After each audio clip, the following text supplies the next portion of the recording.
The Bickersons have retired. Blanche Bickerson lies tense and sleepless in the dark as poor husband John, tortured by the guilt of having missed his own anniversary party, suffers another attack of intermittent insomnia, or woodchopper syndrome. Listen.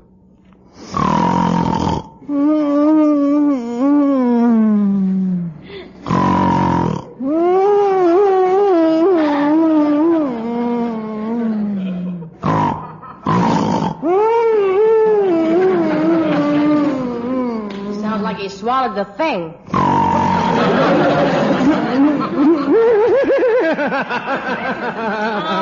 dear.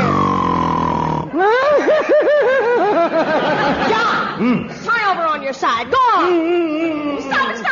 Stop it, Blanche. What's the matter? What's the matter, Blanche? Whining and giggling and grunting and snorting is driving me crazy. Me too, Blanche. Who's doing it?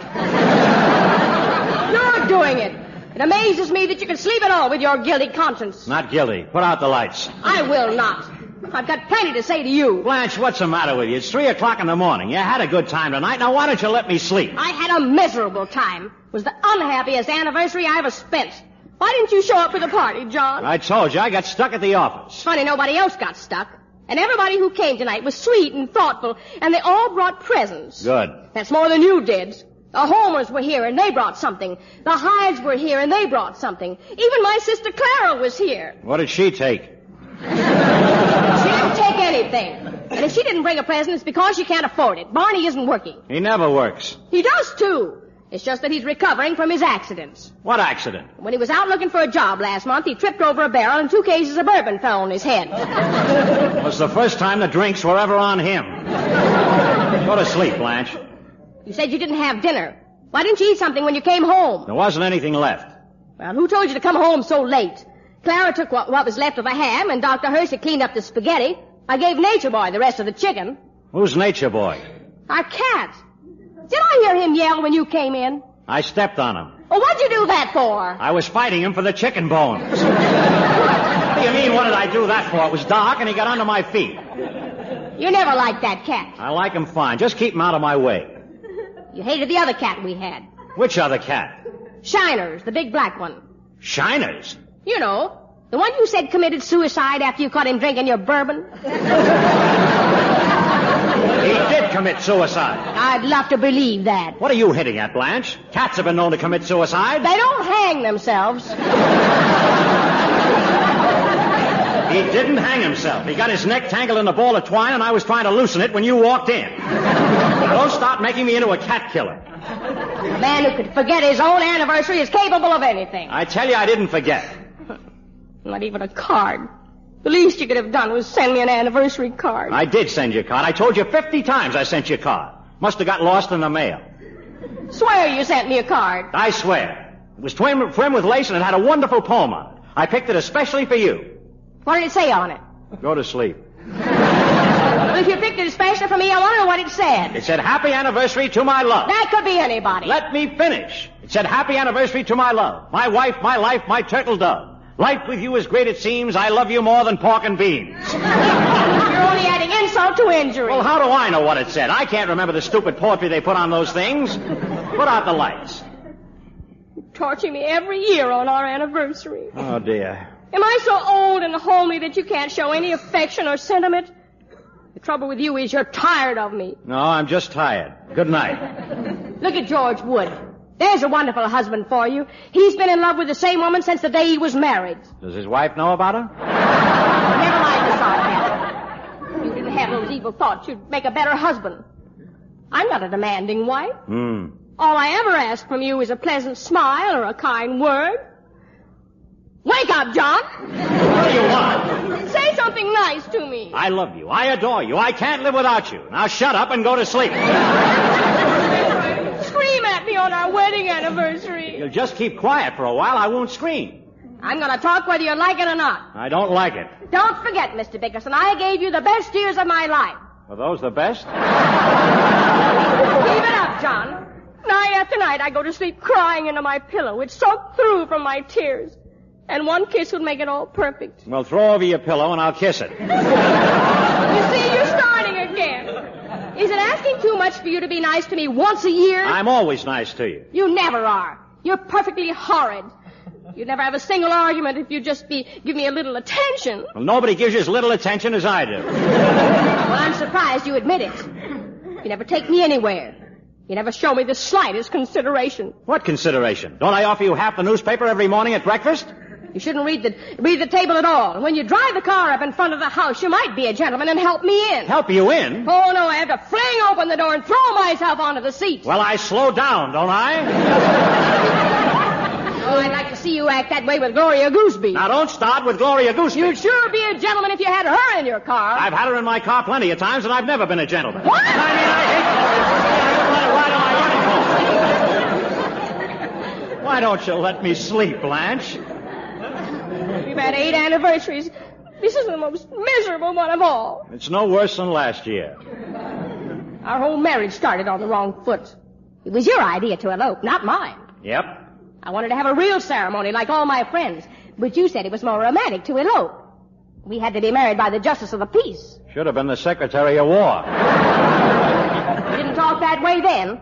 Why didn't you let me have a big ceremony, John? I wasn't working at the time. I didn't have any money. Well, you're working now, and I want a real wedding with a big ceremony. Okay, I'll arrange it next week. You say it, but you won't do it. Do it now. What? Go on, get up and let's get married. Are you out of your mind, Blanche? It's almost 4 o'clock in the morning, and I have to go to work at 7. Why do you do this to me? Haven't I suffered enough for one day? You haven't suffered half as much as I have. I go to all the trouble of making an anniversary party, and you deliberately stay away. It wasn't deliberate. Why don't you say you're sorry you married me? Because I'm not sorry. Not at all? Not at all. You hate me? You know I do. What? I don't. Please let me sleep. Well, I will as soon as you show me the anniversary present you got for me. Put out the lights. Where is it, John? Where's my anniversary present? No, you won't like it. It's just a little old beach bathrobe. It cost $8. $8? Our 8th anniversary, and that's all I'm worth to you? $8? Now listen here, Blanche. $1 a year for washing your shirts, cooking your meals, darning your socks, raising your children? We haven't got any children. Well, what do you want for $1 a year? Blanche, all I want is sleep. I'll get you something nice tomorrow. You told me that yesterday. Today's my anniversary. Why couldn't you get me something nice today? I did, Blanche. I did get you something, but I can't give it to you now. Go to sleep. What did you get me? A diamond ring.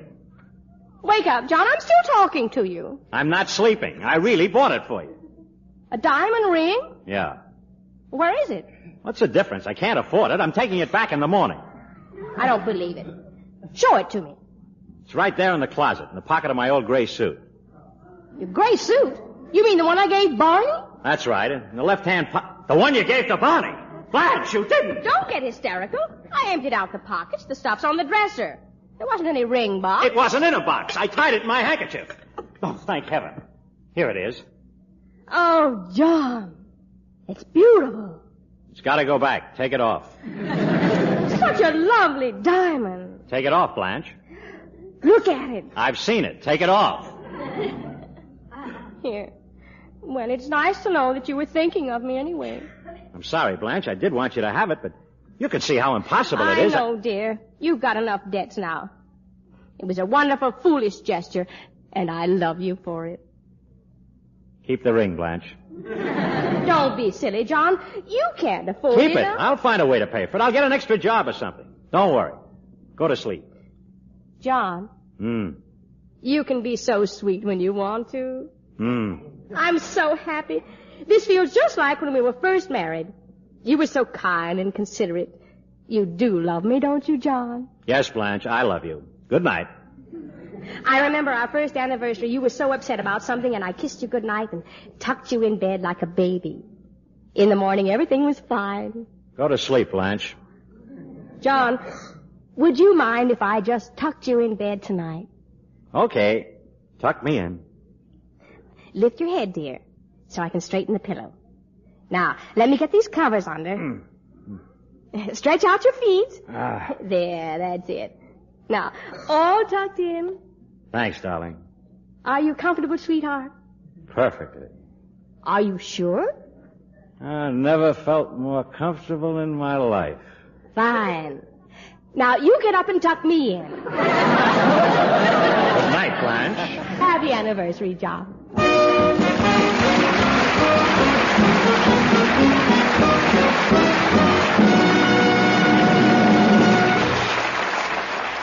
Francis Langford and Lou Parker are standing by for a curtain call. In the meantime, for America's finest cigarette, here's another call well worth remembering. Call for Philip Morris.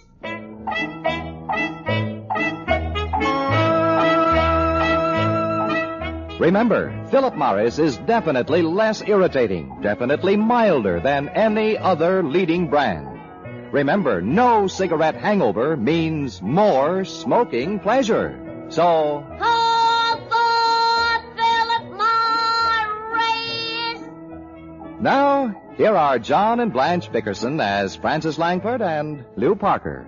Well, Francis, that puts the lid on number one for Philip Morris. And I might add that I couldn't think of a more pleasant way of spending a half hour than working opposite you. Why, thanks, Lou.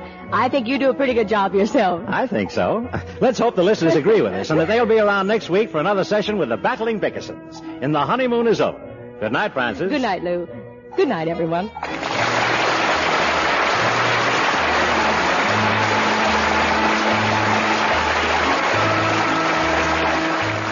Be sure to listen next Tuesday night when Philip Morris again will present the Bickersons. And don't miss the Philip Morris Playhouse this coming Thursday night over this same station. In the meantime, don't forget to... Call for Philip Morris.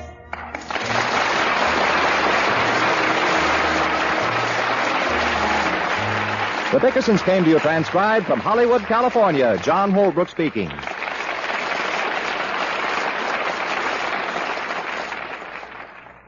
Do you know the one-word recipe for cheesecake? Greens, greens, greens, greens, greens, greens, greens, greens, greens. Greens cheesecake. Greens, greens, greens.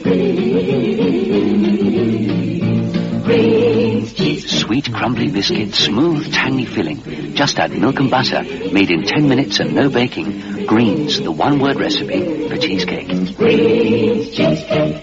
I hope you're not hungry, dear Henry, dear Henry. I've just burnt the roast and I've ruined the sponge. Well, that's a nice thing, isn't it? After I've been working... Henry, I've got me secret supply. You don't mean... Polo mints. Yum, yum.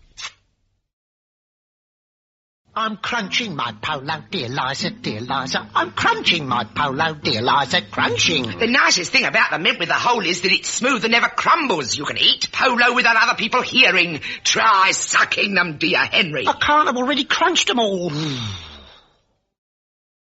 Compare Square Deal Surf with any other leading detergent and see how much more powder you get. Buy Square Deal Surf and get 18% more powder. 18% more whitewashing. The next hour is brought to you by John Paul Mitchell Systems, the world's leader in hair care products and styling tools. Visit www.paulmitchell.com today.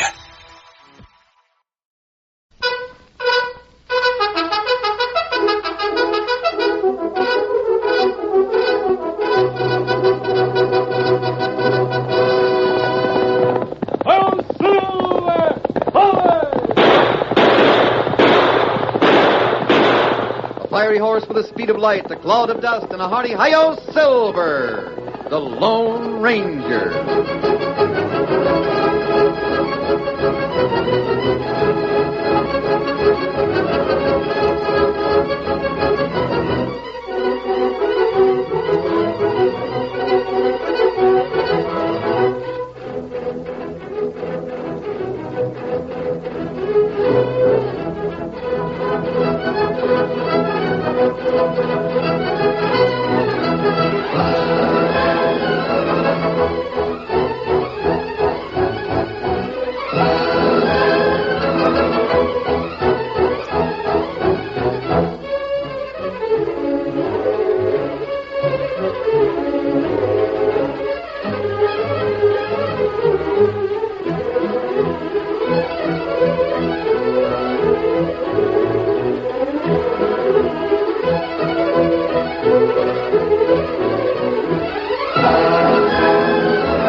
building of the first transcontinental railroad was one of the most important steps in the winning of the West.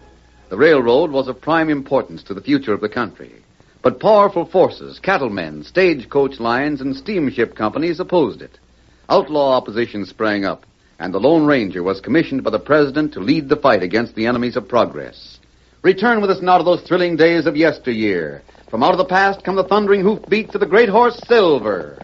The Lone Ranger rides again. Come on, Silver! We're heading for end of track. Oh, Silver! Away!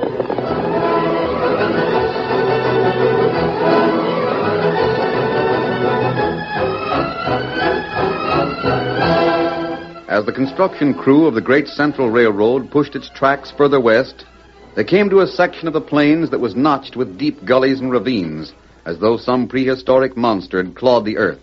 It was also the home of the hostile Cheyenne Indians, and as the little steam engine chugged along, pushing loaded flat cars toward end of track, the workmen became increasingly nervous. I tell you, Joe, I don't like it. What's the matter, Sam? This country, it gives me the creeps. Why do they have to lay a road bed through these ravines? Because it's easier than going round, I guess. Yeah, easier for some of them murdering redskins to get up there behind those rocks and take us off. We ain't seen hide nor hair of an Injun for over a week. Sure, and that's the time when you better start worrying about redskins, when you don't see them. Pete the foreman says there ain't no danger. Why are we packing guns then? I don't know. Well, here we are, end of track. Better start unloading or Pete'll yell his head off. All right, you men up there. Let's get these ties down. Step lively now. What did I tell you? Might as well start pitching. Yeah, but I still don't like it.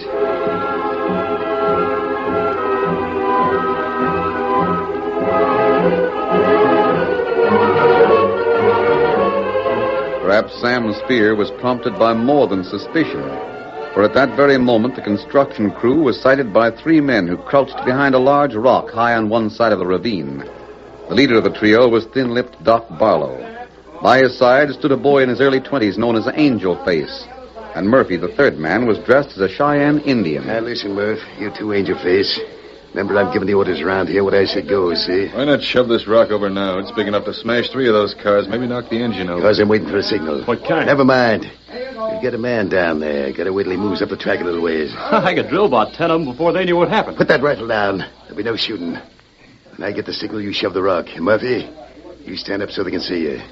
Let out an Indian war whoop, understand? Yeah. Don't I even get one shot? Not unless they try to drill Murphy. Then what do we do? Get on our horses and ride from Plaintown.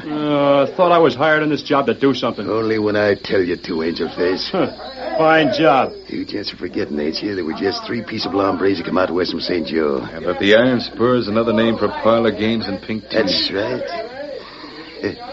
Parlor games and pink tea.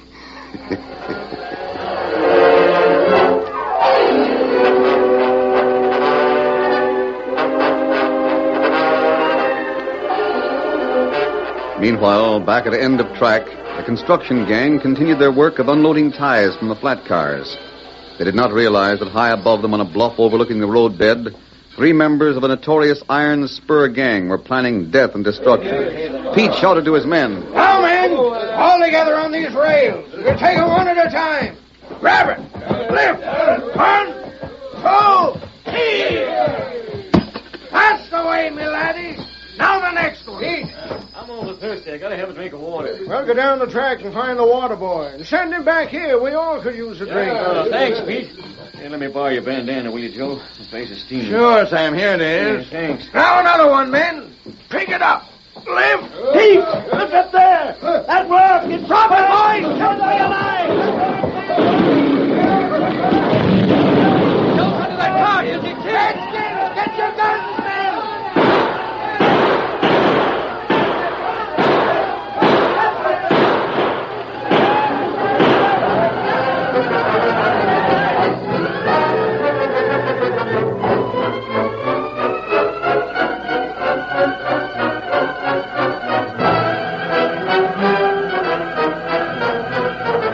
Finally, the Indians were beaten off, and Pete and the railroad men bandaged the wounded men, put them on the train, and headed back to the long line of construction shacks where the workers made their camp.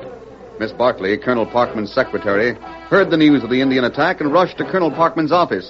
Colonel Parkman, there's been an accident at the end of track. Yes, Joan. A big rock dropped from a ledge. You heard about it? Just a few minutes ago. 2 cars completely smashed. And 1 man killed. Who was it? Joe McCullen, one of our best trackmen. That's too bad. Pete said it was Indians. Cheyennes, I suppose. And I was hoping we'd won their friendship. I'm not so sure it was Indians, Colonel Parkman. Pete said he saw one of them. It was timed too perfectly. White men can dress as Indians, you know. Oh, you mean the Iron Spur? Exactly. They know that the best way to put fear into the hearts of every man working for the railroad is with Indians. They've tried to rouse them against us, and failing in that, they're imitating them. Maybe you're right. I'm sure of it. I've asked for a detachment of soldiers from the fort, but the commanding officer seems to think I'm exaggerating the danger of this job. We still have the Lone Ranger to help us. Can you get word to him? I'm going to try.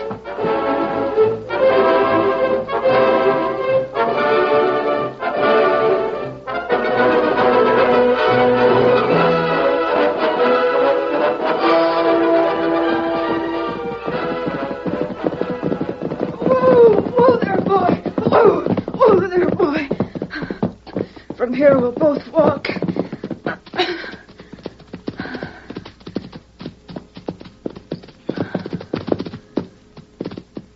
This is the place, right in this grove of trees. Now, if he only hears me.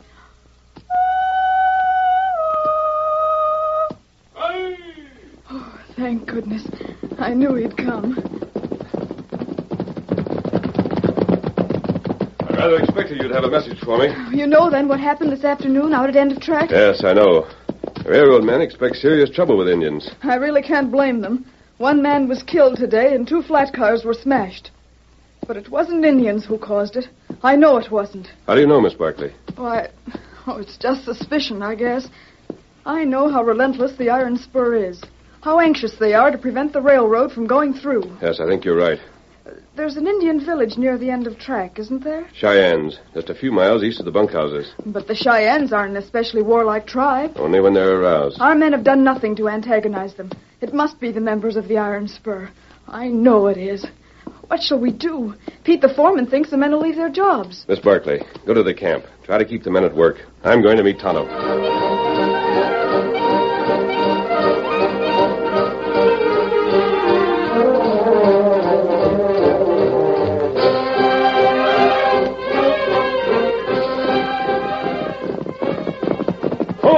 Silver, whoa! Hi. Tonto, I've been talking to Miss Barkley. Tonto, wait. Have you been over to Plainville? Are there any strangers in town? Anyone who looks like a member of the Iron Spur? 3 stranger. 2 old, 1 young. Who are they? Well, Tonto not know. Maybe them Iron Spur. Are they still there? Come on, then. We'll see who they are. Get 'em up, Scout. Come on, Silver.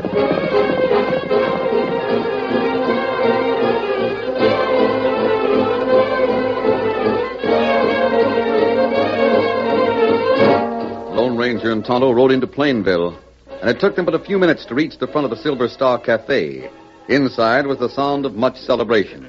The masked man and his Indian partner dismounted, walked up the steps of the cafe, listened for a few moments outside the door, and then entered. They saw 3 men standing at the bar engaged in a noisy conversation.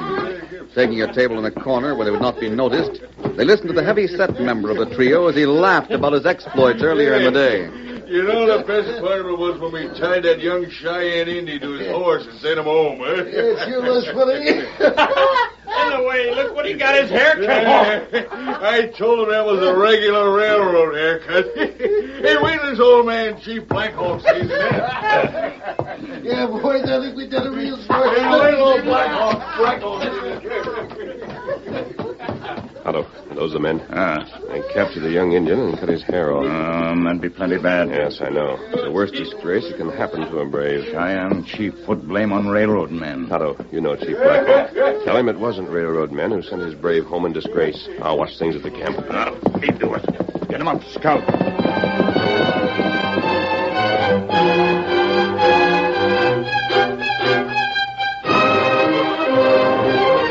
Meanwhile, Pete, the foreman of the construction gang on the railroad, was trying to persuade them to stay on the job.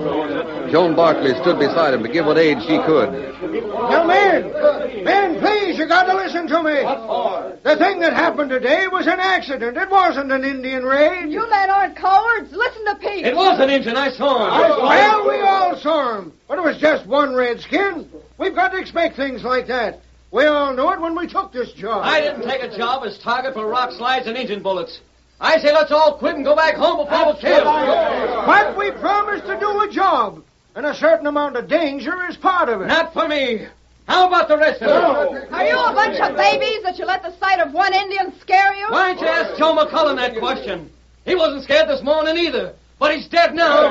But that doesn't mean that we'll all be killed. That's a good enough sign for me. All right, Sam. If you're afraid, why don't you quit? I'm just talking sense. Boys, I never steered you wrong, have I? All you care about is this railroad with all their money. I say there ain't enough money in the world to pay for getting killed by engines. Quiet! Boys, I know how you all feel.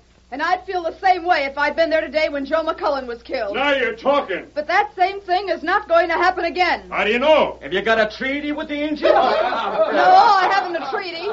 But I have a lot of confidence in someone who's going to help us. Yeah? Who is it? I can't tell you. But I know it's real help. I suppose it's your fairy godmother.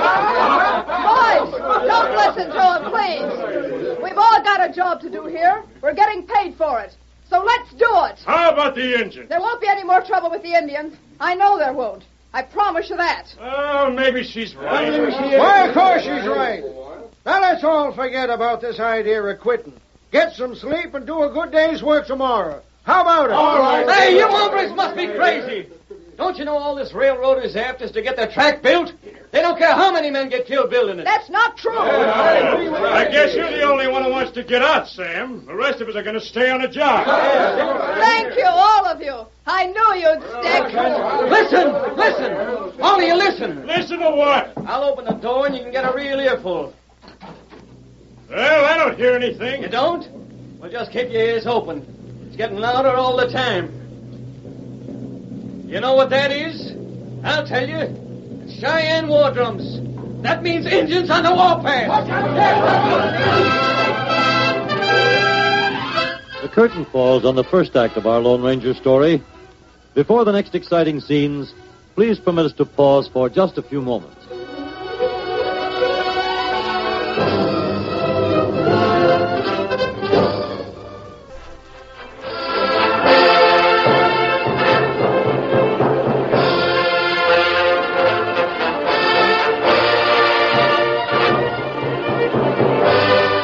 Now to continue our story. The Lone Ranger rode hard to meet Tonto at the Indian camp before Chief Black Hawk could attack the railroad men. He reined up short at the edge of the camp where the sound of the Indian war dance was louder than ever. There's Tonto. Wool Silver, steady, boy, steady. Hi! Hi, Kimasabi. Where's the TP of Chief Black Hawk, Tonto? Tonto, show way. All right, lead the way. I'll follow. This TP. Raise the flap. We'll go in. There's no time to lose. Chief Black Hawk. Tonto, come back. Bring white friend. Black Hawk, no friend with mask. Aye. Chief, I want to ask help of Black Hawk. Make talk. Black Hawk, no. Your braves are on the warpath. They're going to attack the railroad men. Why did they do this? Men from Iron Horse make fool Cheyenne brave. I know what happened. I saw the men who did it. Bad. Black Hawk not like. Make war medicine. But you're wrong, Chief. The men who cut your brave's hair are not with the railroad. Brave, tell Black Hawk. He was mistaken. The men who did that are outlaws. If you make war against the railroad men, you'll be killing innocent people. How Black Hawk know white friends speak true? Because I give you my word. It has never been broken. Masked men always speak truth.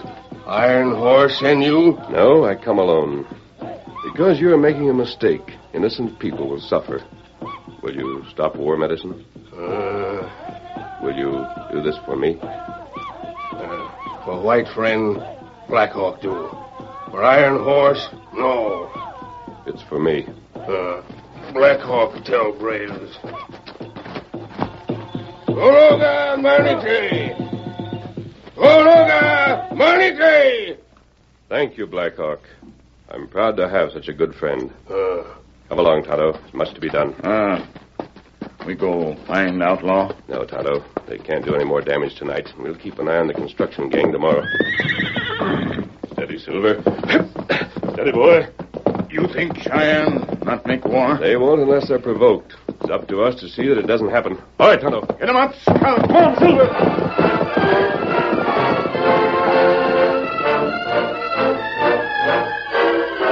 The Lone Ranger and Tonto rode back to the high bluff that overlooked the railroad construction camp. There they kept a vigilant watch all through the night, alert for any sound or sign of movement that would indicate the Indian chief had broken his promise. But Black Hawk was true to his word. The ominous throb of tom-toms was heard no more. The braves had taken off their war bonnets and all was peaceful. However, the scheming members of the Iron Spur had also heard the war dance stop suddenly. They didn't know the reason for Black Hawk's sudden change of plans, but they realized the Indians would not attack. And on the following afternoon, their leader, Barlow, called a meeting. I found out why those critters didn't make the attack last night. It was the Lone Ranger that stopped them. Lone Ranger? Hang it, that hombre's always pulling up. I still got an ace up my sleeve. We're going to do something tonight that the Lone Ranger that doesn't like him can't interfere with. What is it, Doc? Fire. I don't get you. There's a square mile of dry buffalo grass between the Indians' camp and the railroad bunkhouse. And there's an east wind. That's all we need. Fire will sure wipe out them wooden bunkhouses. Yeah, and everybody in them, huh? I think the Indians did it. After that, the railroad won't be able to hire a man west of the Mississippi for any kind of wages. Hey, who's behind this iron spur we're working for, Doc? None of your business. I was just thinking. It won't do you any good. Well, what do we do now? Lay low until the night. Then we'll fire up the prairie and vamoose. The job's done. Suppose this Lone He Ranger... couldn't stop it. Even if he knew about it. That's one thing nobody can stop. A prairie fire.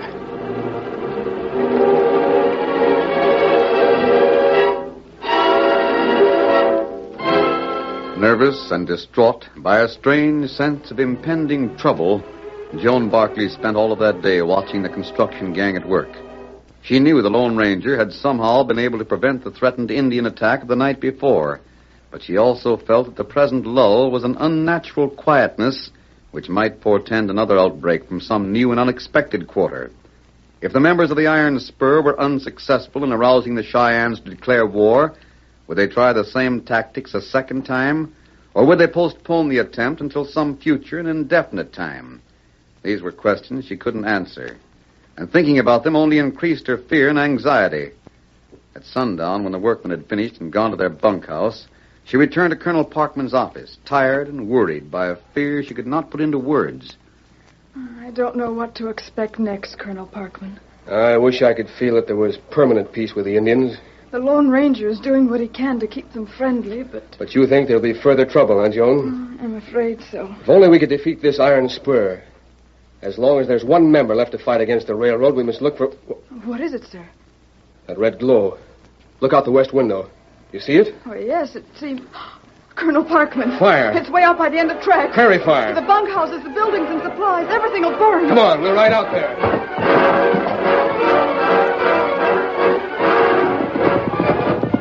It's fire, Tonto. Somewhere between the Indian camp and the railroad. Down it, plenty big. With this wind, it'll get bigger every minute. Come on, Silver. Get him up, Scout.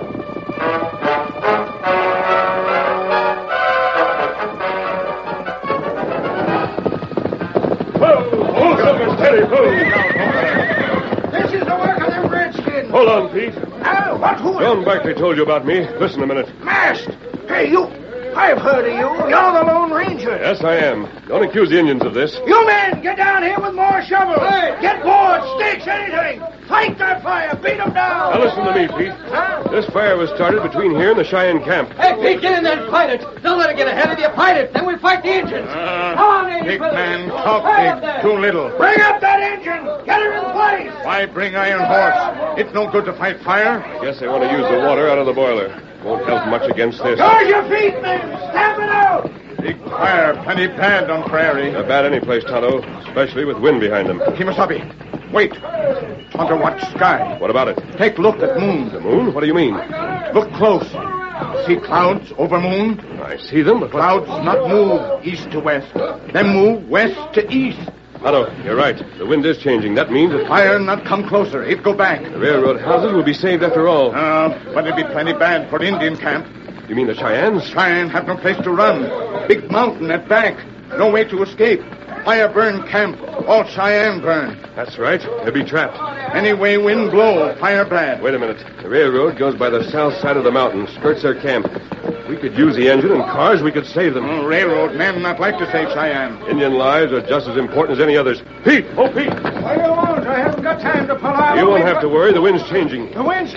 Say, it is changing. I want to use that engine and those cars. What? The wind's switching to the southeast. The Indian camp is at the base of the mountain. They'll all be burned. Well, who cares? I do. Con and I'll take the steam cars and bring the Cheyennes back here. Well, that's crazy. You can't run a train through that fire. It'll roast your life. We'll take that chance. Look, wind already start changing.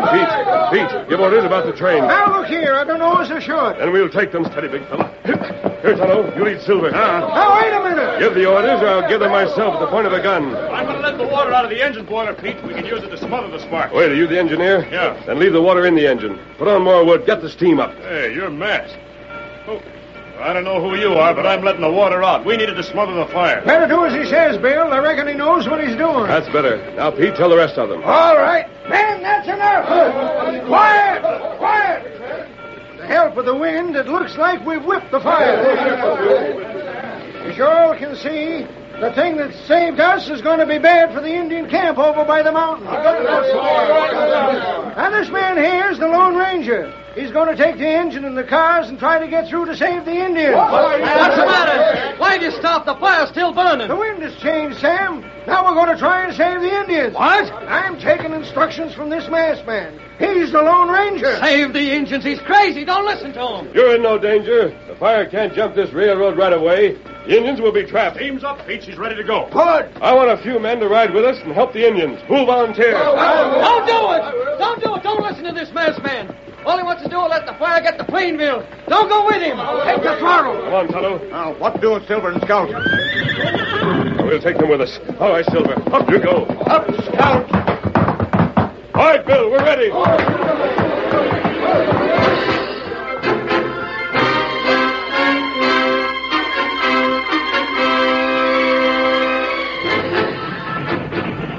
Gradually picking up speed, the engine and three flat cars plunged into the inferno of blazing prairie grass. Tongues of greedy flame licked the iron rails and tried to climb onto the train itself. The air was thick with smoke and wind-borne embers as the Lone Ranger protected Silver from flying sparks. Steady, Silver. Steady, boy. We'll be through it soon.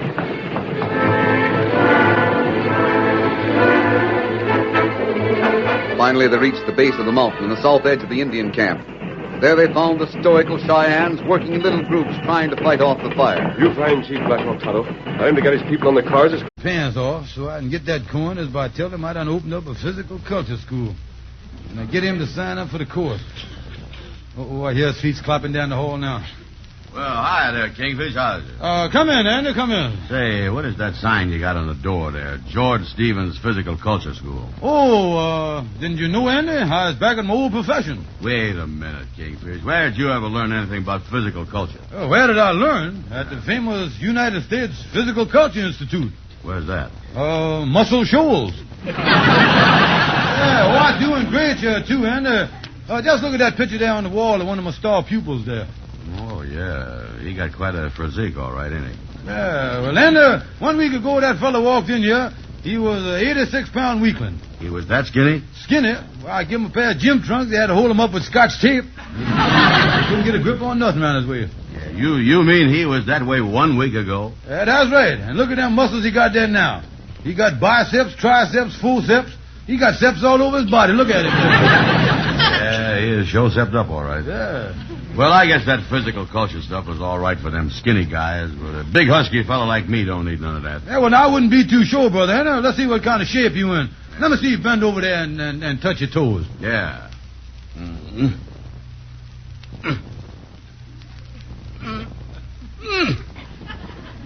Well, I made my kneecaps. Do that count for anything? Look here, brother Anna, let's face the fact. The reason you can't touch your toes is because you is what they call in physical culture circles a corpulent specimen with obese characteristics. What does that mean? A fat pig. That's what it is. Well, I guess I is getting on the flabby side. You think you can do anything for me, Kingfish? Well, I don't know, Anna. Let me see what I got to work with here. Let me get my tape measure here. Take a few measurements. Yeah. See how I stack up. Go ahead. Okay, stand still there, Anna. Let me get my tape measure around you here. Stomach, 56. Chest, 38. Shoulders, 18. Head 6. Body got a nice taper to it, Diana. You know, if you had a stem in the top of your head, you'd look just like an avocado. You're the closest thing I done seen to a pyramid in a long time, man. Yeah, well, if I was that bad, maybe I better get in there and take one of them courses. Yeah, I'll say you better, Anna. Glad to have you as a pupil. Now, the main principle of physical culture is to tune up the nervous system, rejuvenate the muscle tone, and sharpen the reflexes. Yeah, well, that sounds good. Now, what is the first thing I got to do? Take off your pants. Take off my pants, huh? Is I supposed to put on anything else? Well, usually we hand out gym pants, you know, but you long underwear boys don't need them. That's it now, Anna. Now just hand me your pants, yeah. Yeah, here you is. Hey, that's quite an idea you got there, Anna. Keep the breezes off your legs. You done sewed your socks right to your long underwear, ain't you? Yeah. All right, now, Anna, now for the first exercise. Turn around and face the wall. Okay. Now I'm going to give you some eye exercises where you strengthen the muscles of your eyelids. Mm-hmm. Yeah, now when I count 1, I want you to close your eyes. Then when I say 2, well, you can open them again. I never knowed you had to take off your pants to do eye exercise. Well, fine, now, Anna, let's begin. You ready? Yeah. All right, 1. There's the coin right there. 2. Well, I bet you feel a lot better now, don't you, Anna? Yeah, I guess so. What happens now? Well, now, we don't want to overdo it on the first day, so that'll be all of the supervised training. From now on is what we call the free play period. I go on out now. You can jump around here all you want to. Just go ahead. Yeah, but where, Kingfish, ain't you going to have me do no lifting? Oh, you don't have to, and I done all the lifting that needs to be done.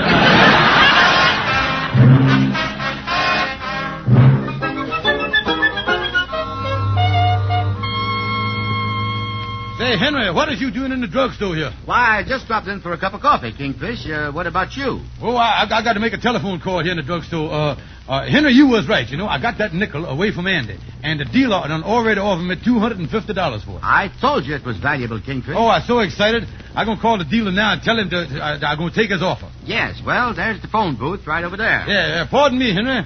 Oh, boy, this is really my lucky day. Holy mackerel, I done put Andy's nickel in the telephone.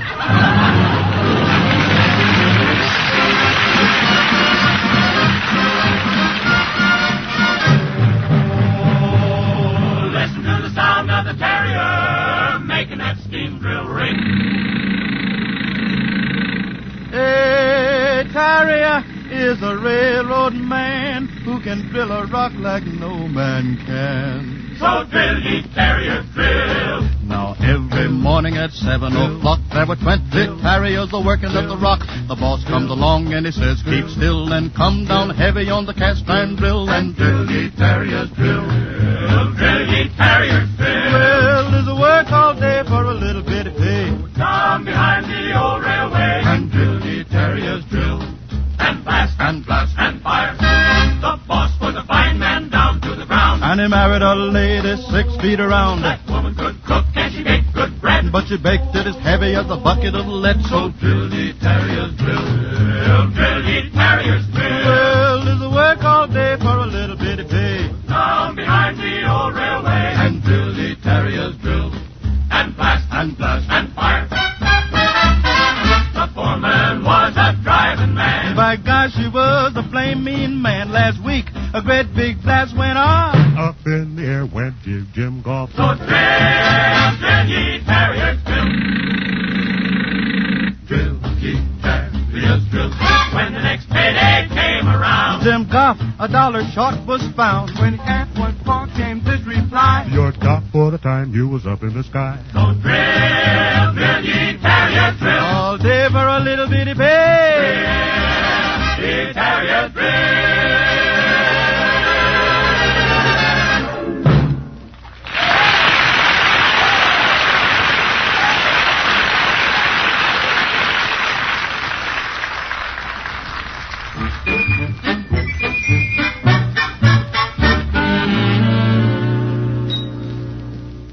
You know, people say to me, you're a quiet, unexcitable fellow, and I'm inclined to agree.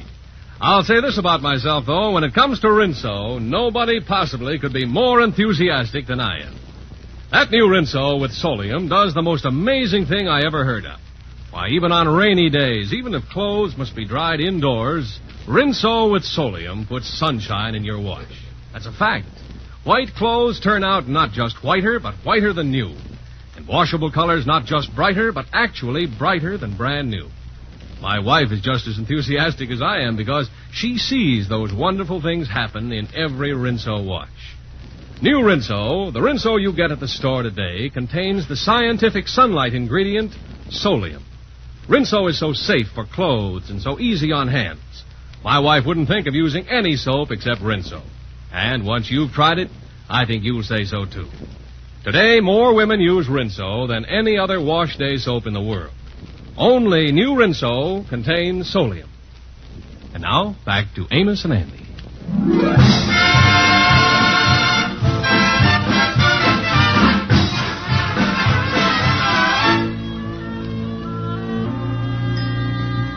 Shorty, I come down here to the barber shop to see you because I was in trouble. I done put a rare nickel worth $250 in the phone booth at the drugstore, and I don't know what to do. Well, Kingfisher, the thing to do is very obvious. You got to rush down and get the. You got to hurry and get a police. You got to manage. You got to take. You go. There's your answer right there. What a mess. To put a nickel that's worth a fortune in a telephone box. Look, Shorty, I got to figure some way to get that nickel back. Now, try and help me. You got brains? Oh, yeah. Yeah, Kingfisher, you know, you could pry open the telephone box and then get it out. Yeah, pry open the telephone. Yeah, I guess that's the only way. Of course, you might get yourself into trouble that way, too, though. Yeah, well, if there's going to be trouble, I better not get Andy and, yeah, I tell you what, I'll get Andy as a partner in the thing. Yeah, that's what I'll do. I'll get Andy. Yeah, I'll get Andy and I'll get him to open the box himself. Yeah, it was his nickel. He ought to help you. Yeah. See, I never would have put the nickel in there if I hadn't gotten excited and lost my head. Oh, so when you get excited, Kingfisher, it's very easy to lose your head. I remember once I was at a party once and we was roasting marshmallows and it was a cold night and we was all snuggled up to the fireside. And all of a sudden a gal come rushing into the room and she yelled, "Fire, fire!" just like that. And I'm ashamed to say, Kingfisher, that everyone in the room kept calm except me. Oh, I lost my head completely. Yeah, well, why did you lose your head? I was the one that was on fire.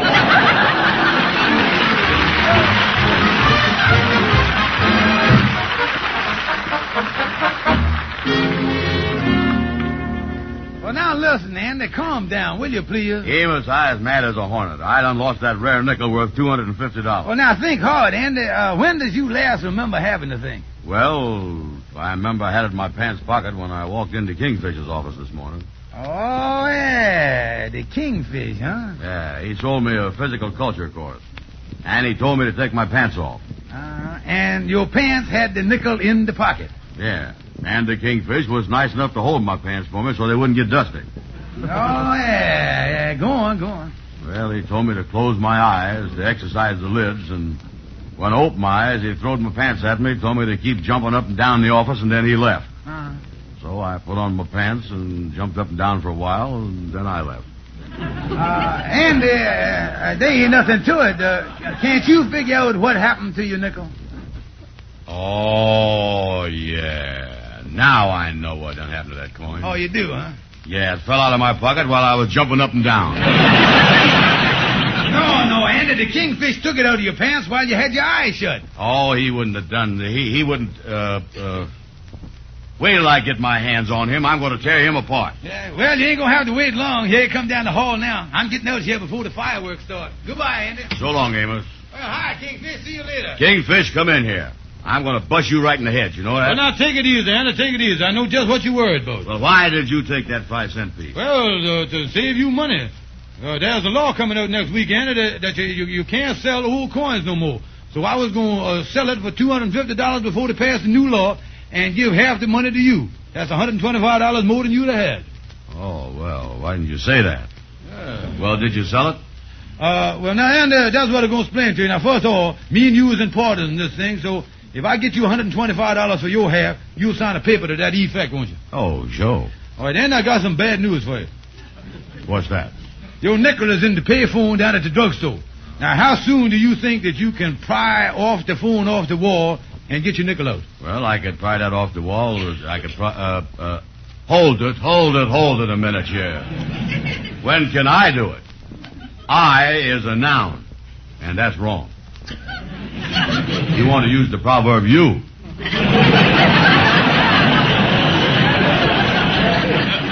Yeah, well, that's what I say. When can you do it? Yeah, I guess you're right. Yeah, I know it.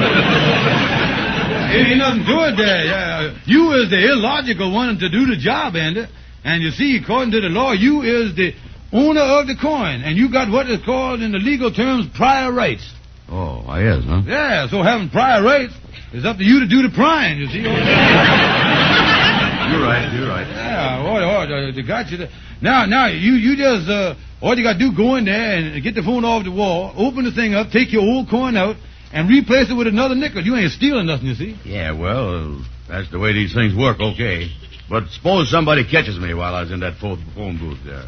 Well, Andy, you being the owner of the coin, it's your legal right to open up the box there and get it back. You've got what they call legal jurisprudence. That's what you got. Oh, I is. Well, that puts a different light on the thing. Yeah. But listen, Kingfish, you still got to go with me.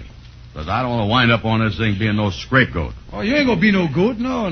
Well, while I'm working in there on the box, you got to stand outside the phone booth and keep guard. Okay, Andy, look here. You run home, get a bunch of tools. Tell you what, get a hammer, and then get one of them chisels. You get behind there. Yeah. Get a bunch of tools. I'll see you down at the drugstore. Okay. Now, if anybody asks us any questions, we'll just tell them we're telephone repairmen, and the phone got a short circuit. Short circuit.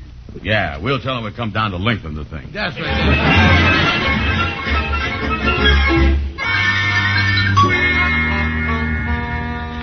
Hello, Doc. Hi. Got time to fix me a Coca-Cola? Sure, Frank. Sit down. Yeah. What are you doing without your police uniform today? It's my day off. But I gotta call police headquarters now and see what's cooking for tomorrow. I'll go back and use your phone. Oh, there's a couple of fellas using the booth right now. Well, as soon as I finish the Coke, I'll go on back and hurry him up.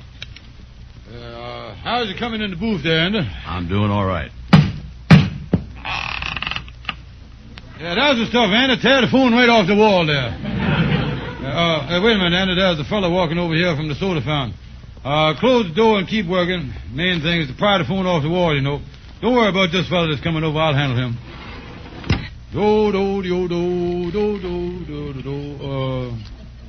Nice day, ain't it?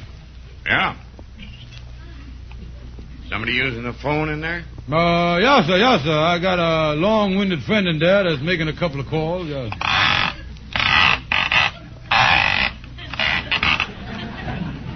Certainly a noisy dial in there, ain't it?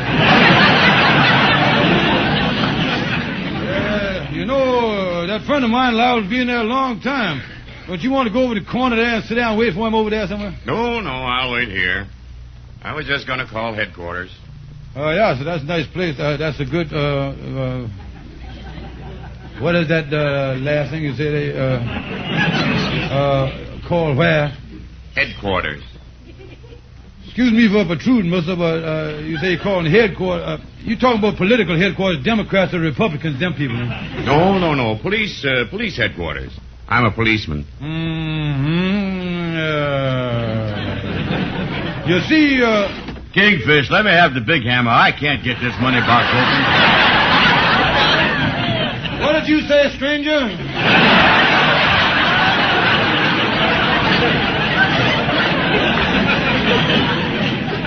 Wait a minute. I see what's going on here. You two fellas are breaking into that coin box. Now stand right where you are. Hey, Doc, call the wagon, quick. Wait a minute, mister. You can't arrest me. Kingfish, tell him what you told me. Tell him I got juicy prudence over everything.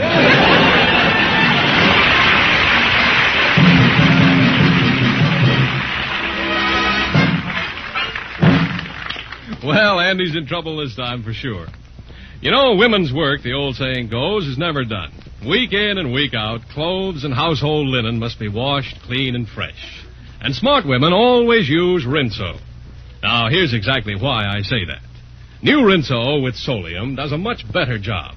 New Rinso gets white things not just whiter, but whiter than new. Gay washable colors, too, turn out not just brighter, but brighter than brand new.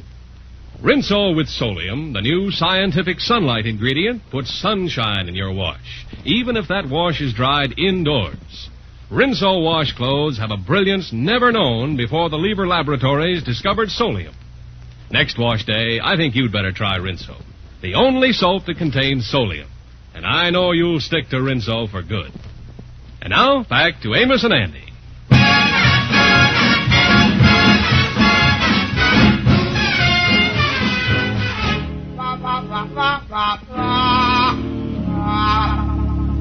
This show is a mess, Kingfish. Them throwing us in jail here like this.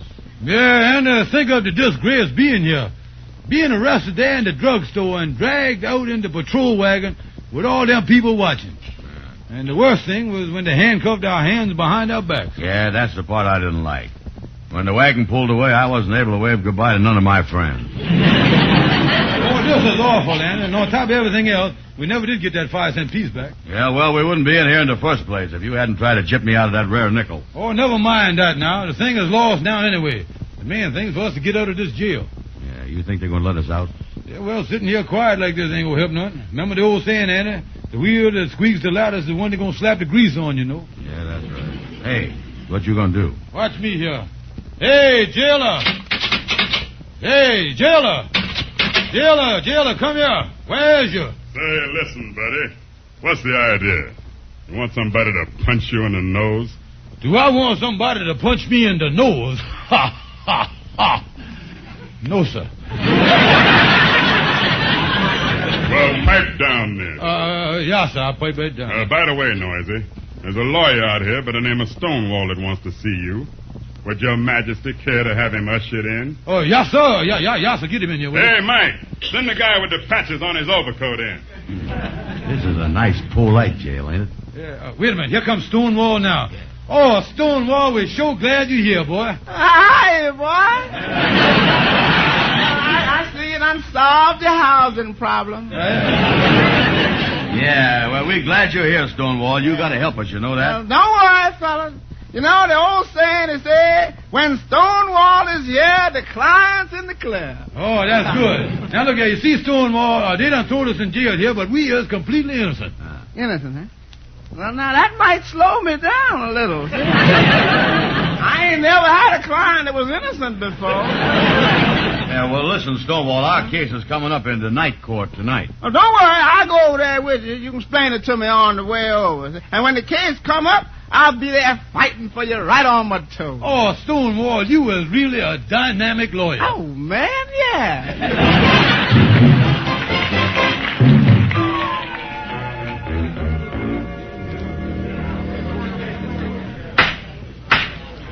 George Stevens and Andrew Brown, I have just read the charges against you two men.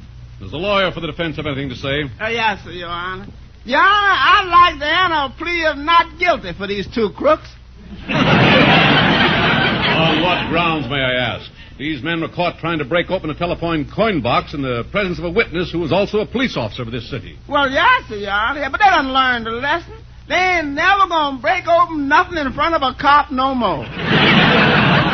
Your Honor, as the arresting officer, may I say something at this point? Yes, officer. What is it? Your Honor, when these men were arrested, they made a statement they were not trying to rob the telephone, but trying to recover a rare coin that they previously dropped in the phone by mistake. No, sir, that is right, Your Honor. We were just going to take that one coin out and put a nickel in the place of it. Your Honor, we brought the telephone into headquarters and checked the coin box for evidence. We did find this 1870-cent 5-cent piece that they spoke about. Seems that these men were telling the truth all the time. I see. Well, in view of these facts, I'm going to dismiss this case. But I'm warning you two, if either one of you ever tamper with the coin box again, it'll go pretty hard with you. Now go on back to jail. Get your clothes, and I'll have your release paper so you can get out tomorrow morning at 9 o'clock. Case dismissed. Here, Brown. Here's your nickel. Oh, thank you, officer. Thank you very much. Thank you, sir. Thank you, sir. Yes, sir. Yeah, well, Stonewall, thanks for coming down with us. Oh, that's all right, boy. But, you know, there's just one thing about this case. What's that? If that cop hadn't opened his big mouth, I could have got you off with 90 days. All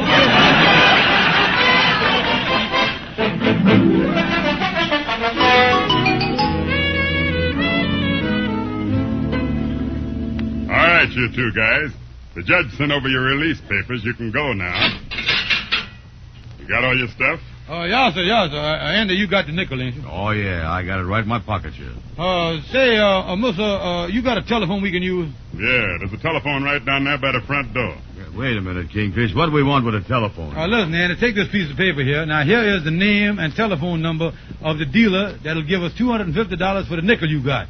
Now, call him up, see if he's there, and tell him that we is coming over right now, because I won't get my half of that money, you know. Well, now, wait a minute here. Why has I got to give you half of this money? Because I was smart enough to make that kind of deal with you. And if you were stupid enough to let me make that kind of deal and outsmart you, you got to live up to it. Now, there's the telephone. Now, go ahead and call the man. Oh, me. Well, here I go.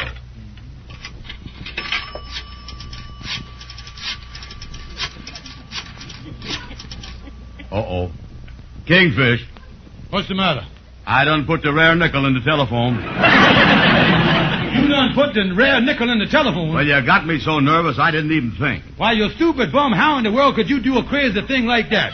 You heard what the judge said about tampering with the phone boxes?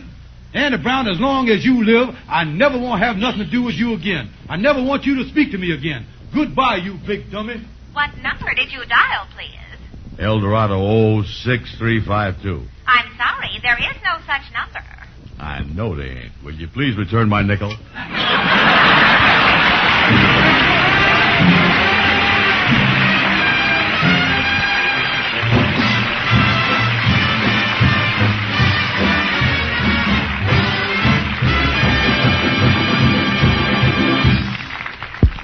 I think we fooled him that time, Andy.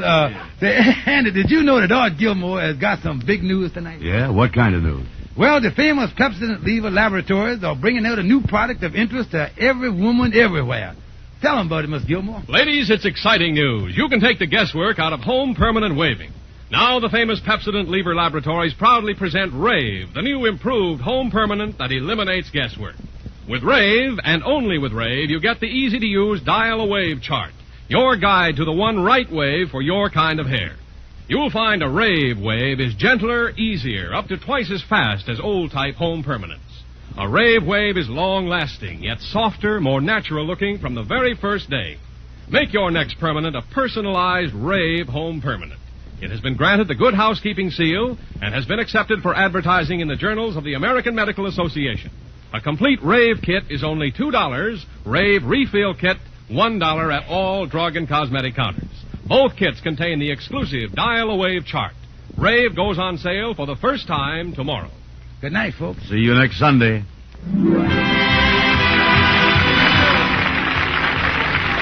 sure and listen to the Amos and Andy Show at the same time next Sunday. Stay tuned in now for the adventure.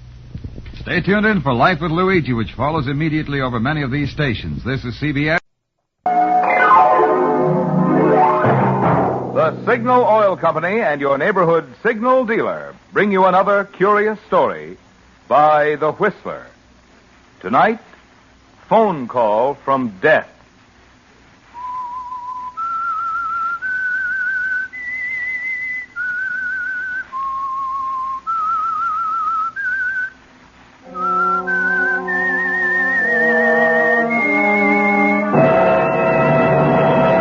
I am the Whistler, and I know many things, for I walk by night.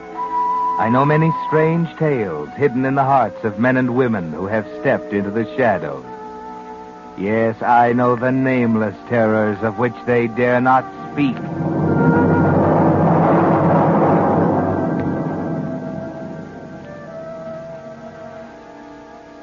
Always a bridesmaid, never a bride. You know the old saying. But have you ever thought how that thought must rankle in the minds of women to whom it is applied? Ellen Livesey, for instance. Ellen always seemed to lose out with the men she set her cap for. And who can say what emotion plagued her now that she could no longer be called a young woman? She didn't show it, of course, even when men came to her about their troubles with other women, like Glenn Reed. It's maddening, Ellen. What am I going to do about her? There's nothing much anyone can do when a girl falls in love. Don't say that. She's not in love with Paul Carroll. She can't be. Glenn, pull yourself together. I'm sorry. I know what Sheila means to you, but you can't deny reality, Glenn. The fact is, Sheila's met someone else, and there isn't anything you can do about it. 2 months ago, she was going to marry me. I didn't know that. Well, not a definite promise, but until Carol came along... What has she told you about him? Glenn, you can hardly expect me to tell you You've what... got to tell me, Ellen. I've got to know. I don't think I have to violate a confidence for anyone. But you said she's in love with him. How do you know? Did she tell you? Yes, she told me. I don't believe it. Really, Glenn, if you're going to behave this way... I know I'm a fool. But, Ellen, if you knew what all this is doing to me... I think I know. Ever since Sheila met Paul Carroll, she's been infatuated with him. And I can understand why. But why can't she see her money's made a hit with him, too? Oh, Glenn, lack of money doesn't mean anything to Sheila. I've certainly never been wealthy. Why, the jobs I've had. Dime store clerk, telephone operator, stenographer, and now secretary. Yet Sheila and I have always been close friends. Very close. Ellen, I'd do anything. Humiliate myself, anything, if she'd only let me talk to her. Do you want me to call her for you, Glenn? Oh, no. No, I wouldn't want you to do that. Yes, you would. When you called me this afternoon, I knew that's what you wanted me to do. I'll call her right now. Well, all right, if it isn't too much trouble. You know it isn't. Oh, that's a silly thing to do. I started to dial the wrong number. Well, good heavens. Hello? Why, Sheila, what a coincidence. I was just trying to get you... Sheila, what is it? What's the matter, Ella? Sheila, I can't understand you. Sheila! Sheila! Ellen, what's wrong? What's happened? I don't know exactly. She seemed terrified. Something about someone trying to break into her apartment.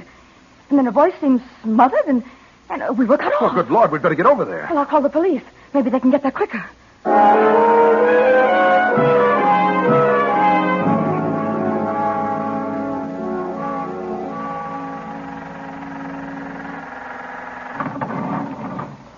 Oh, I hope I'm mistaken, Glenn.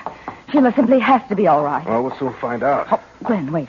What? Down the hall, that patrolman. Standing guard outside Sheila's door. Oh, Glenn, do you think... Come on. Well, we'll let you up. We're friends of Miss Blaine, officer. We're going inside. Oh, are you? Well, I don't know how you got by downstairs. Nobody tried to stop us, officer. We simply came right up. Why can't we see Miss Blaine? What's happened? Just a minute now, just a minute. What's going on in there? What's wrong? I said hold your horses, young fella. Wilson, get downstairs and Who are these people? Well, sir, that's what I was just My about... name's Ellen Livesey. I called police headquarters about Miss Blaine. Oh, yes, Miss Livesey. I'm Captain Hazlitt of the Homicide Division. Homicide? Captain, what's happened? Sheila Blaine has 2 bullets in the back of her head. She's dead.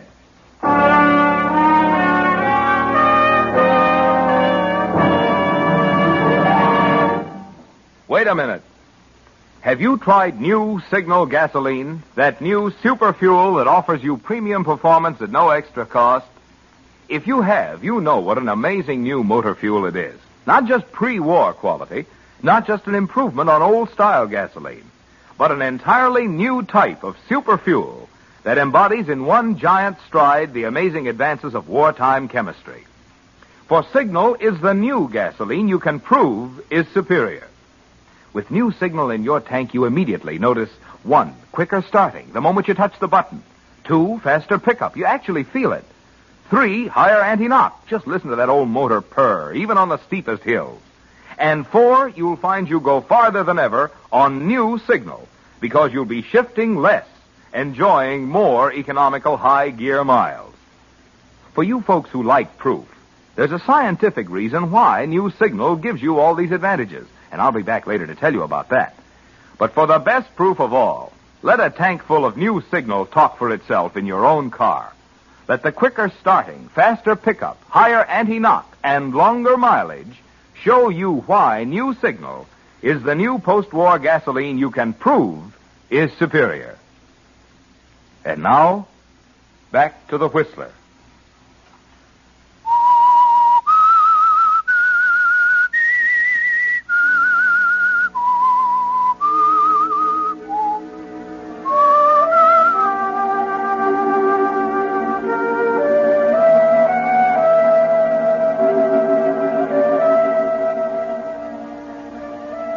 Well, Ellen Livesey, this time it looks as if you won't have even to be a bridesmaid. Your best friend, Sheila Blaine, is dead. What kind of emotion does that call up in you? Are you properly heartbroken? Or is there a faint smile of triumph in your face? The following morning, when Captain Hazlitt called you, Glenn Reed, and Paul Carroll to his office at police headquarters. Yeah. Now, I'll tell you frankly, we haven't developed a single lead on Miss Blaine's murder since last night. You three seem to have been her closest friends, though, so if there's anything you can tell me... What do you want to know, Captain? Well, you've already told me how Miss Blaine called you. By the way, I'd like to thank you for calling headquarters so promptly. Oh, I thought it was the thing to do, Captain. As I understand it, you knew Miss Blaine intimately. Yes, we've been friends since we were in school. Had her life ever been threatened before? There was no reason for anybody to threaten her, Captain. Ah. You were with Miss Livesey when Miss Blaine called. That's right, at 7:30. And you, Mr. Carroll, you were at a movie at that time. Well, from what I've heard, I must have been inside the Regal Theater when it happened. Miss Blaine made her phone call at 7:30. Apparently, she was killed immediately after that. What time did you get home? Just after 11. One of your men was waiting for me. What time did you enter the theater? Just after 7. Wasn't that a little early for you to attend a movie? I don't see why. I hadn't anything to do last evening. I decided to drop in as I was passing by. Can you prove you were there? Hey, look here, if you're implying I had anything to do with this, Someone's been murdered, Mr. Carroll. It's my job to try to find out who did it. I have to start with those who might have done it. And you mean to say I'm one of them? Why not? Well, what motive would I have? Motives are usually and can easily be found. Does that mean Miss Livesey and Reed are under suspicion, too? Everyone's under suspicion, Mr. Carroll. We suspect everyone at this stage of the game. I went to the Regal Theater last night, Hazlitt. I was there from 7 until 10:30. We can check it anyway. How long had you known Miss Blaine? 6 weeks. You were, quite friendly? We were going to be married. You're a liar. Just a minute, Mr. Reed. He's lying. They weren't going to get married. Glenn, please control yourself. Oh, we just have his word for it. Sheila never told anyone. Get hold of yourself, Reed. I take it you were, on friendly terms with Miss Blaine, too. I was in love with her. And Carroll says he was going to marry her. I told you he was lying. You're talking pretty carelessly, Reed. I'd watch myself if I were you. What are you doing, warning me? I'm telling you to use a little common sense. Because if you don't, I'll get what Sheila got, huh? Why, you dirty little down. Take it easy. Both under a strain, but so is Miss Livesey. I'm ready to tell you whatever I can, Captain. No, thanks. I suggest you all go home now. But I thought you had questions to ask us. I'll do that later. One at a time. Then we're free to go now? Yes. Well, what about Sheila's murder? Is this all you intend to do about it? We'll go on checking into it, Mr. Reed. But she's dead. Don't you understand that? Somebody's killed her. Somebody's got to pay for that. We'll go on checking, Mr. Reed. Haven't you any ideas or theories at all? Right now, I'd say the coroner's jury will have to hand in a verdict of homicide by person or persons unknown. We get those cases every so often. Sneak thieves, intruders, surprised by their victims. Kill, get away. Sheila wasn't killed by any sneak thief. How do you know? Well, I don't know for sure, but it couldn't have been that. Go home and get some sleep, Mr. Reed. I'll call you if I want you. Thanks for your cooperation, everyone. Thank you, Captain. Paul. Yes, Helen. Will you be good enough to take me home now?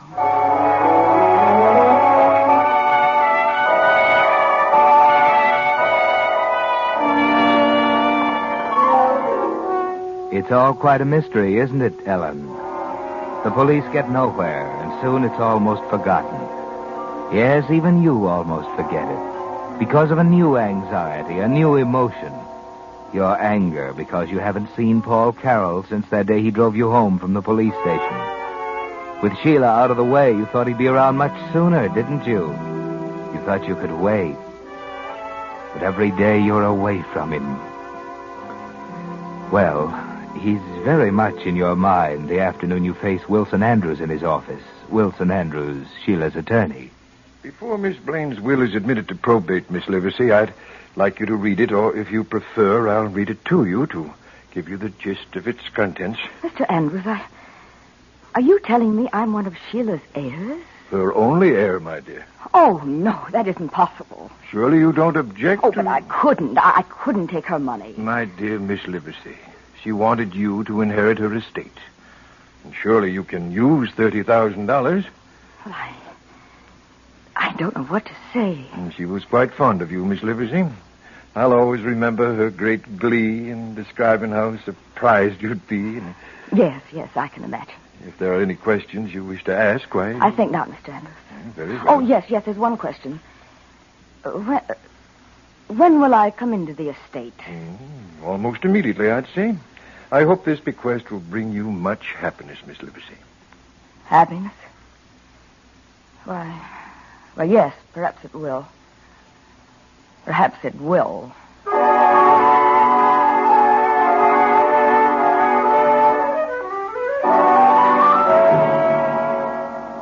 Well, this is a surprise, isn't it, Ellen? Sheila's death has brought you a double benefit.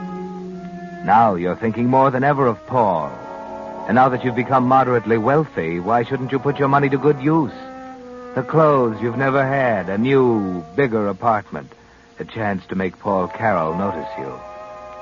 But instead of Paul, across the luncheon table from you, you find Glenn Reed. You're looking awfully attractive, Ellen. New hat? New everything. I felt guilty about it all until all the time I was splurging. Yet I knew it was exactly what Sheila would have wanted me to do. Why did you invite me to lunch, Glenn? I had to talk to someone. The police still haven't made any arrests. They won't arrest anyone the way they're going about it. It wasn't any sneak thief who killed Sheila. What makes you so sure of that? It couldn't have been. It had to be somebody else. That isn't enough to go on, Glenn. You'll need evidence of some kind to make the police change their mind. I don't have any evidence, but I have a pretty good hunch. You mean you suspect somebody? Paul Carroll. Oh, now, Glenn, that's ridiculous. Is it? You know Paul can't be guilty. He was at a movie when it happened. The police even found an usher who remembered But him. that doesn't mean anything. He could have sneaked out a side exit soon after he went inside. Nobody remembered seeing him come out. But what motive could he have? Why would he want to do it? Because he found out he wasn't named in Sheila's will. He was counting on her money. Then he found out how she really felt, so he killed her. But Glenn, by the same token, I'd have a motive for killing her because I knew I'd inherit her money. But you didn't know you were named as her heir. Oh, yes, that's true. Besides, we know neither of us killed her. Carroll's the only one who had both the motive and the opportunity. Glenn, he was at that theater. So he says. Well, what are you going to do about it? You're going to go to the police? I don't know yet. All I know is I won't let Sheila go unavenged. I'm going to find out who killed her. And when I do... Please don't do anything rash. Now, promise me you won't do anything you might regret later. Promise me, Glenn. I'm not promising anything. Oh, don't tell anybody what I've just said. I'll take care of this in my own way.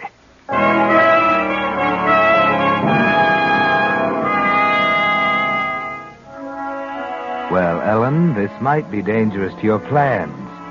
Suppose Glenn does do something to Paul Carroll, the man you love. But wait, Ellen. Suppose Paul did kill Sheila. You wouldn't want the murder of your best friend to go unavenged, would you? Or would you?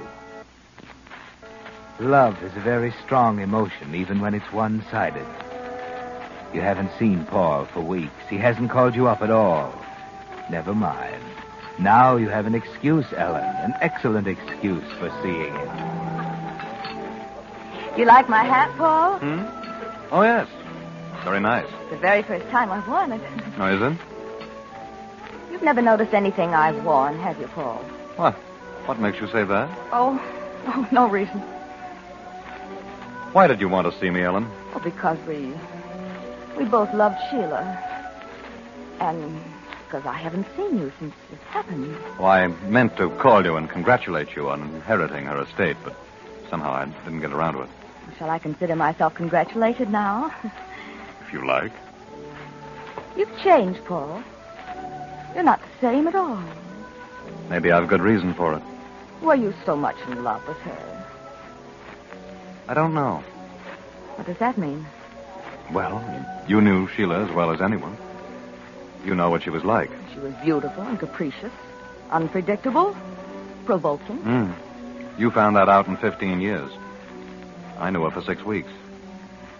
During that time, there were hours when I adored her and moments when I could have killed her. Not a very good choice of words, is it? I know what you mean, Paul. Now she's gone. My world's pretty much upside down. And yet if she'd lived, I don't know how long we'd have lasted together. Were you really going to get married? Well, I'd have persuaded her to. Then we'd probably have split up in no time, and I'd have been just as broke as I am now. But you don't sound as if you were really in love, Paul. I'm not trying to kid anybody, Ellen. I'm just telling you how I felt. Glenn Reed doesn't think you were in love with Sheila. Yes, I gathered as much that day at police headquarters. He thinks you killed her, Paul. Well, that's insane. What's the matter with that idiot?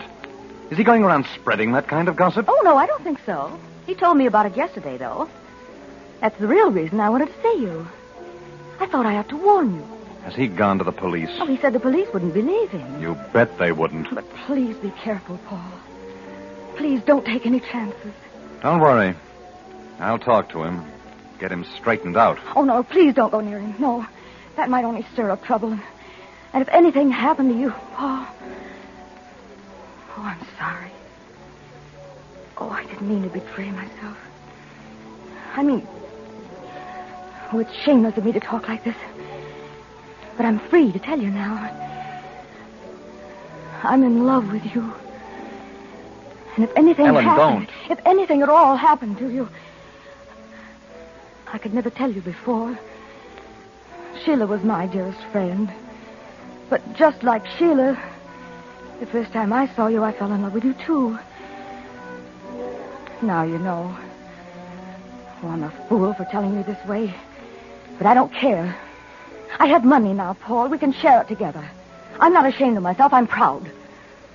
I want to stand up here and tell everyone. Ellen, I think we'd better go. Oh, Paul, please. Please let me finish. It wouldn't do any good, Ellen. Oh.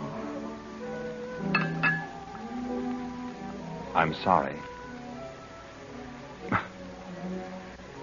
I don't know what else to say. There's nothing else to say, Paul. Shall we go?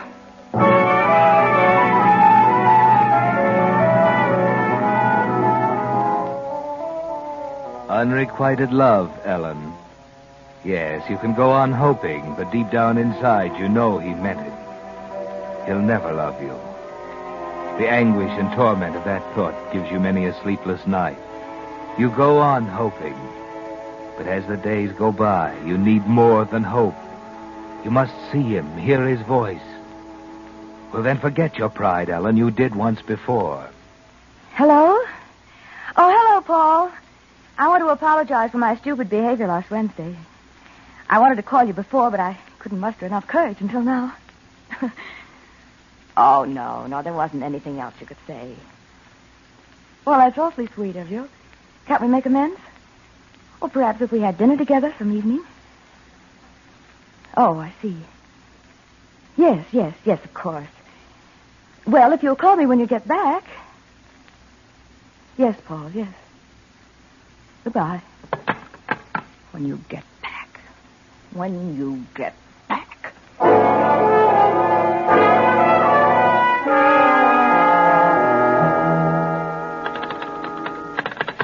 Hello, operator. Operator, we were cut off. No, it's all right now. Oh, hello, Paul. Someone must have cut in. I just thought I'd call and see how... Oh, I see. Well, I thought now that you're back, you... All right, Paul. Yes, I understand. Goodbye. Too busy. Oh, Paul. I hate you, Paul Carroll. I hate you.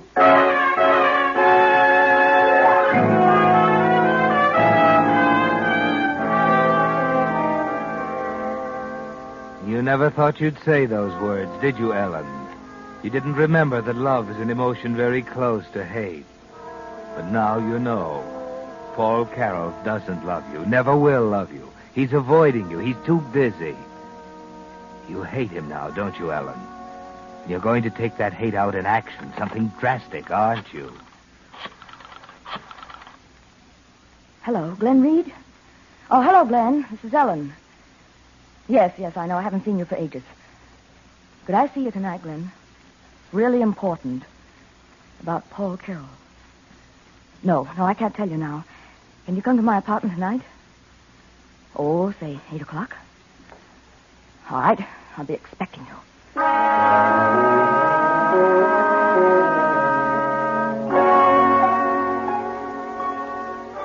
Yes, you're going to do something drastic, aren't you, Ellen? So you work fast. And you're ready when Glenn arrives at 8.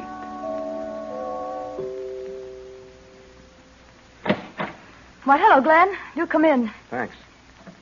You haven't seen my new apartment before, have you? No, I haven't. It's pretty swank. Said you had something to tell me about Paul Carroll, Ellen. What is it? Well, please sit down first. You make me uncomfortable I think standing I'll that stand. way. What's happened? Well, it's a little hard to tell. Especially after I wouldn't believe you. My suspicions about Carroll, you mean? Yes. I saw Paul several weeks ago, just before he went out of town. He acted rather strangely at that time. Then I talked to him on the phone today, and... Well, now I'm inclined to think you were right. Something he said aroused my suspicions. What was that? Well, we were chatting casually, something about radio shows, when Paul mentioned a certain program. And he suddenly changed the subject. Later, I realized why. He talked about a program that was on the air while he was supposed to be at the theater the night Sheila was murdered. Are you sure of that, Ellen? I wouldn't have called you if I weren't. First, I thought of calling the police, but then I could see the evidence would seem so flimsy to Captain Hazlitt. Yes, you're right. If we could see Paul alone, just the two of us with him, and trick him into confessing. How? Well, I could invite him to the apartment tonight. I'd tell him you're here, and then when he arrives... That wouldn't do any good, Ellen. I think it would. I'll give him a ring. I wouldn't do that, Ellen. Nonsense. We both want to avenge Sheila's death, don't we? But if you'll only listen to me... Oh, always making that mistake. I keep dialing Sheila's old number. Oh, good heavens, that startled me. Hello? Oh, well, hello, Paul. I was just about to call you. Yes, I wanted to invite you